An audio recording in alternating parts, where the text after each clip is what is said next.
So we're here to talk through this 2022 themed Thermo Sudoku puzzle by R. Kumaresan. One of the things I always do when I look at a Thermo puzzle, first of all, is just see if what are sort of the key constraints or interesting bits of it. We've got some 7-digit long thermos, this two, as well as this two from the other stem. Looks like a place of attention. I've got two twos and two ones in these middle columns, so low digits in the middle columns look like a place of attention. But the first thing that jumps out to me is actually this bottom row where I have not only 3 digits given, I've got a large extreme and a small extreme, which are key in thermopuzzles.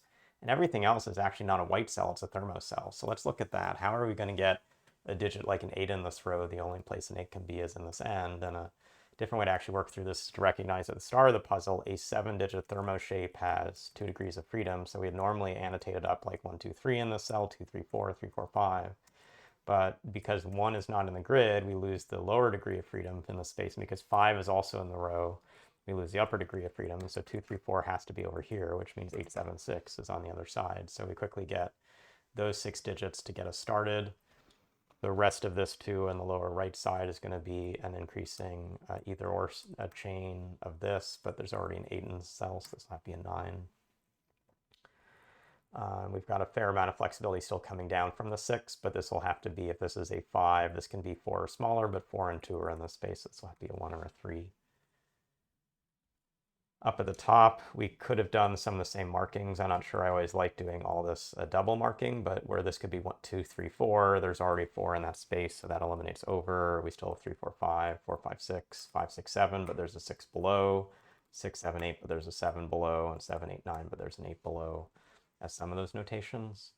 But before we really look more at this, I do want to come back to these low digits. And so the ones putting a 1 into these cells is interesting, but maybe not super powerful. But actually these 2s going into this space look, again, pretty curious. And that's because 2 is a small digit and it doesn't want to be anywhere far from a bulb of the thermometer. So actually you can't put a 2 here because you can't make this thermo work. You can't put a 2 here.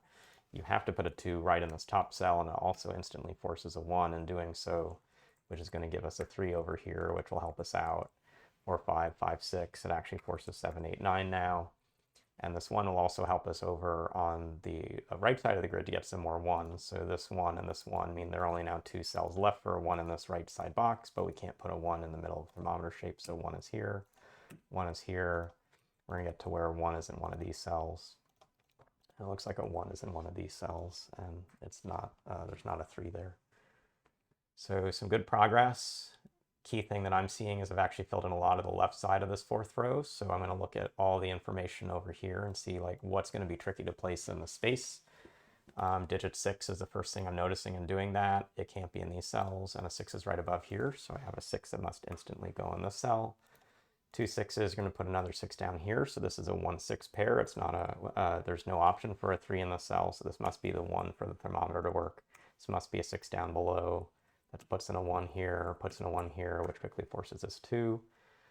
I'm trying to now get some of these smaller digits down below. I see cases where I have like this 2 2 set, and I actually have a 3 with a 3 that puts in this 3. And it actually looks like the more promising bit because that forces the 2 in the thermometer shape for a valid set of digits there. 8 coming down means there's an 8 over here, and we're going to have 4 5, 4 5 coming up. Putting in the 6 actually eliminates the 5. It forces a 5 in the cell, which means this is 4 or 5 up above. We have 3 7 in these 2 cells, and we have 8 9 in these 2 cells, which have to work through. The 4 has to be in this set of 3 cells. It can only be here. The 6 and 7 have to be placed, and there's a 6 above. So this is 6 here, 7 here. That means that there's a 6 in one of these cells, and working back over for the 6s on this side, this is the last spot for a 6. In the first column, last spot here gives us that 6. We have 4 5 to finish this column. That actually sets up a pair, but I'm not sure we're going to need it.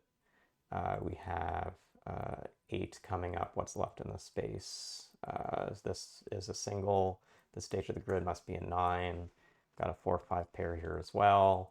Those 9s come across to give this 9, which gives a 9 8. Puts a 9 up here.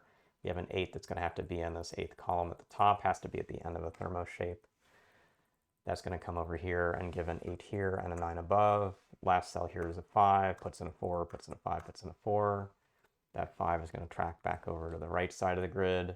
The 7's also coming up and needing to be in this thermometer, so it's got to be as close to the 8 as can be. That puts a 7 in one of these cells. We still have to get a 9 in the space, and this is the last spot for that 9. This 8 has to come across. You need to go in here. We've got 3, 7 to go, but the 7 can't be, sorry, a 3 can't be after a 6 in a thermo in this pattern. So 7, 3, 7, 3 puts in this 7, which now forces this 8. Last spot for a 7. Coming up this column, last digit is a 5, so 5, 4. We're going to get a 5 again over here. We have, this is the last spot for a 3. We have an 8 and 4 to finish this out. That puts a 4 into this cell. So now we just have singletons. So we've got 2, we have 3 with 5, and above's another 5. So if we put in a 5 here, we wouldn't have a smaller digit later in the thermometer. So it has to look like this. We've got 2 and 3, and we finished the puzzle. So sort of easy start if you actually took the time to dissect the key thermo constraints. Obviously the 7 cell long thermo 2s were big, but this one on the bottom was particularly good given this row. Also, these low digits of 2s and 1s in the center of the grid put up a tension, and after we got this 2-1 started, we got a lot of priming down on the left side. We got a limited set in this row. We got a lot of other digits placed, eventually this 1-6 pair to get all the way through to the end. So hopefully not too hard a thermo Sudoku, but a pretty limited solving path, and that it did require thinking of some different Sudoku and thermo constraints, sort of bouncing between one approach and another. So thanks for the puzzle, and thanks to you for the attention. We'll see you again soon.